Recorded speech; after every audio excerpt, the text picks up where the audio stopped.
ফাঁকা। ওহ!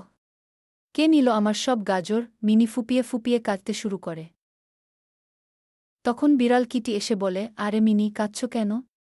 কি হয়েছে? মিনি কাঁদো কাঁদো স্বরে সব কথা খুলে বলে। কিটি লেজ নাড়িয়ে বলে, চিন্তা করো না তো। আমি দেখছি ব্যাপারটা। কিটি গাজর খুঁজতে শুরু করে। সে দেখে মাটিতে ছোট ছোট সবুজ পাতা ছড়ানো, আর তার পাশে ছোট্ট পায়ের ছাপ। এই তো ক্লু। কিটি লাফিয়ে জঙ্গলের দিকে যায়। জঙ্গলের ভেতরে একটা ঝোপের আড়ালে কিটি দেখে একটি ছোট কচ্ছপ গাজর খাচ্ছে। তার মুখে গাজরের টুকরো লেগে আছে।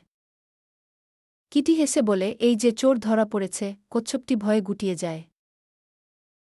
কিটি মিনির কাছে গিয়ে বলে, মাফ করে দাও মিনি, ও খুব ক্ষুধার্ত ছিল। মিনি কচ্ছপটিকে দেখে মায়া করে। মিনি তার গাজরের অর্ধেক কচ্ছপকে দেয়, আর বাকি অর্ধেক নিজে নেয়। আমরা বন্ধু তো, তাই না? কিটি খুশিতে বলে, রহস্য সমাধান, বন্ধুত্ব জয়। তারপর তিনজন একসাথে মাটিতে বসে গাজর খায়।